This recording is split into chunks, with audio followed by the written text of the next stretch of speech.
What's up guys, MLT Tricks here, and in today's video I'm going to be performing and teaching you this really cool card trick that has a great visual effect and will completely confuse your spectator. And with the new year starting, I just want to thank you guys so much for all the support you showed on my channel this past year. I started my channel back in March of 2017 and we've gained about 23,000 subscribers since then, which is really awesome, and I plan on bigger and better things for my channel in 2018. So once again, thank you guys so much for all the support, and I promise in my next video, I'm going to be announcing the 3 winners of the Amazon gift card giveaway.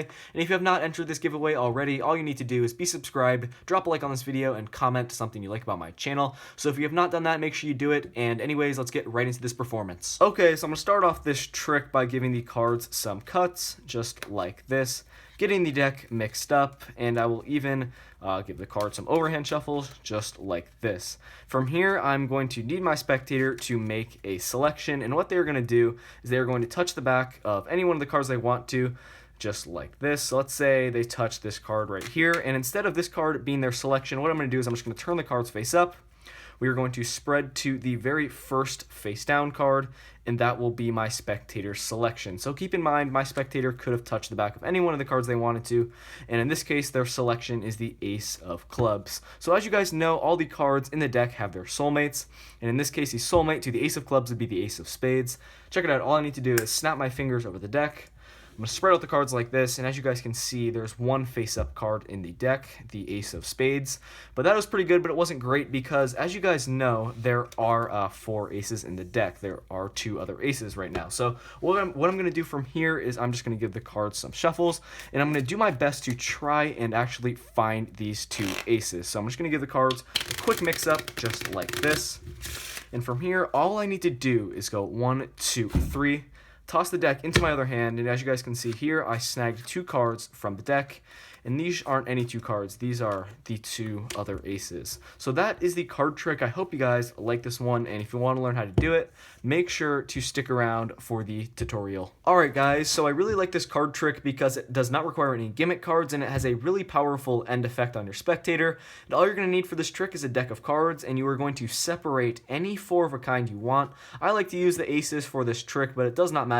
It can be any 4 numbered cards, any 4 face cards you want. So there's also a small setup at the top of the deck, and what you're going to do is you're going to take any one of your 4 cards, you're going to place it face up, then you're going to take the next 2 opposite colored cards, in this case the 2 red aces. These are also going to be face up. Then you're going to take your final card and turn it face down.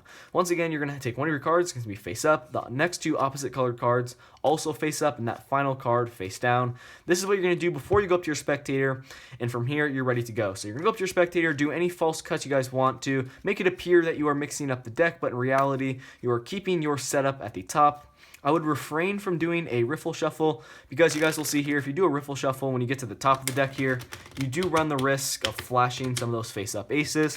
So I would just stick to doing false cuts. And from here, you're going to do kind of a overhand shuffle move, and you will end up getting these cards back to the top of the deck. This is what it did in the performance, and I'll explain how it works. So you're going to start off by explaining to your spectator that you're going to do some overhand shuffles. You're going to break open about half of the pack from the bottom, and as you're putting it on top like this, you're just going to kind of use your thumb here just to slightly outjog this very top card. So as you're putting these cards on like this, you're just going to casually outjog this card, and really be careful here, guys, not to flash this face-up ace, any one of the face-up aces. So as you're putting this packet on, you're just going to slide off this card and do some overhand shuffles like that, but maintaining this outjog card here. So you're going to finish these overhand shuffles, and this will be out of the view of your spectator. Your spectator will not be able to see this outjog card here. So you're going to finish up those overhand shuffles. You're going to square up the packet, and you're going to have one outjog card, and this is going to be that ace you had at the top of the deck that is face down. So once you have this break here, once you have this outjog card here, you're going to come over with your other hand and get a thumb break just like this. So simply what you're going to do is you're going to go over, place some downward pressure on it, and just get a natural thumb break just like this. And kind of as you're talking to your spectator, you're just going to casually cut these cards right back to the top of the deck. You're going to take half of them from the bottom, bring it to the top, and take the rest of the cards from the break, bring those to the top, and you've just brought your setup cards right back to the top of the deck. I really like this move because it makes it appear that you're mixing up the cards, but in reality, you have your setup right at the top. And from here, And also, guys, be careful as you're doing that. Really be careful not to flash any one of these face-up cards because you don't want that to happen, and it will ruin the trick. So from here, you're going to spread out the cards like this, face down. And as you do this, I'd say block push the top 5 or so cards. Be careful not to accidentally flash those. So you're going to spread out the cards like this. You're going to tell your spectator they were going to touch the back of any one of the cards they want to. It really does not matter. So let's say they touch the back of this card right here. Kind of as you're misdirecting them, not really misdirecting them, you're just going to explain to them that this is not going to be their selection. And as you're doing that, you're going to kind of square up the cards like this using this packet.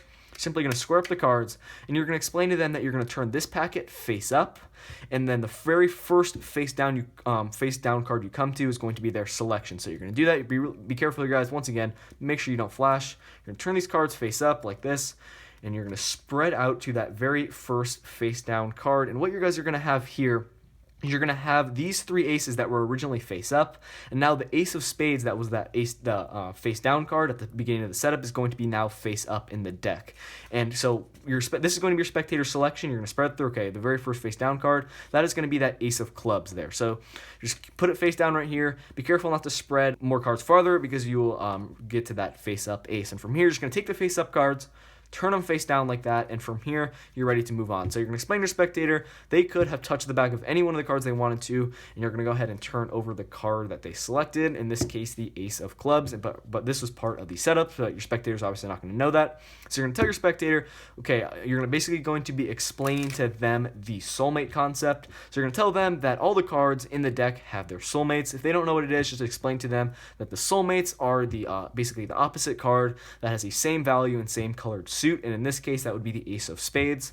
You're going to put the deck off to the side here, you're going to snap your fingers, and you are going to spread out the cards now face down. You guys will see here that the ace of spades that is going to now be face up. This is really going to be cool. Your spectator is going to have a great effect for this part of the trick, but then you're going to explain to them that the trick is not over, and for what you have to do here is really important, and I'll explain why right now. So you're going to kind of separate the cards here just like this from this ace.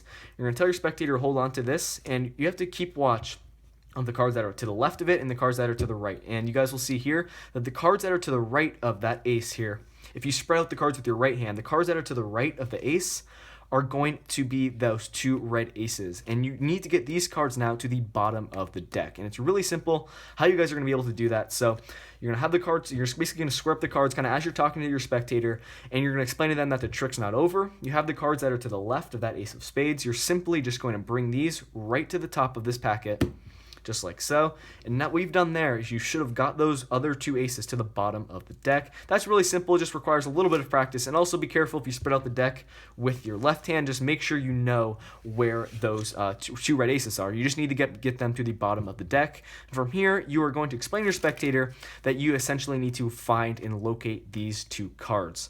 So what you're going to do here is you just need to get one of them to the top of the deck, and you need to keep one at the bottom. And the easiest way to do that, I think, is you're going to kind of pretend like you're going to get in the motion that you are going to do an overhand shuffle. You're going to be applying pressure with your 4 fingers like this on this bottom ace. And simply you're going to take out like about half the cards, but make sure you retain this card here. And you're going to take out the cards. And what you've done there is you just kept this at the bottom, and you're just going to slide off cards just like so. So you get to the very top. And what you've done there is you just brought 1 ace to the top, and you've kept 1 at the bottom. So one more time here, guys, it's really simple. You're going to do your overhand shuffle, 4 fingers here, applying pressure, slide it off, just like so, retain it there, finish that overhand shuffle all the way to the top, and you've just brought second red ace to the top of the deck, and from here you're ready to do the final part of the trick. This move, what you guys are going to do here, is really not too difficult, just requires maybe a little bit of practice at the start of it if you're not familiar with this move. So essentially what you're doing is you're going to be applying pressure with your thumb, your 4 fingers now at the bottom of this bottom ace here, and also be careful, not to just casually accidentally flash this bottom ace to your spectator because they might get suspicious. Just keep the deck face down. From here, what you're going to do, once again, you're applying pressure with your thumb, your 4 fingers, and you're simply going to be holding the deck in your left or right hand, which is ever more comfortable for you guys. So you're going to apply pressure, thumb, and 4 fingers, and you're just going to toss the cards in your other hand and pull back at the same time. And what you've done there is brought basically stolen the 2 aces from the deck. You're going to have them face down. You're going to explain to your spectator you snagged 2 cards from the middle of the deck, and these weren't any 2 cards. These were the 2 red aces. But in reality, they were at the top and bottom. One more time here. You're applying pressure, you're just tossing it up and pulling it back. I'll kind of try to do it in slow motion here, guys. You're going to pull it back like that. You're simply sliding off that top and bottom card, and it will be the 2 red aces to complete the set of 4 aces. So that is basically what the card trick looks like. It's really not too difficult of a trick to perform, I think, but it just requires, a little bit of practice there to do that final move, and you just have to know the steps throughout the trick. Go ahead and rewatch any parts of the tutorial you guys need to in order to understand this trick. But that is going to do it for this video. Once again, thank you guys so much for all the support you've shown on the channel this past year. I'm trying to be posting more videos for you guys as frequent as I can. But that's going to do it for this video. Once again, make sure to enter the giveaway. That is going to do it. Thank you so much for watching, and I will see you guys in my next video. Peace out.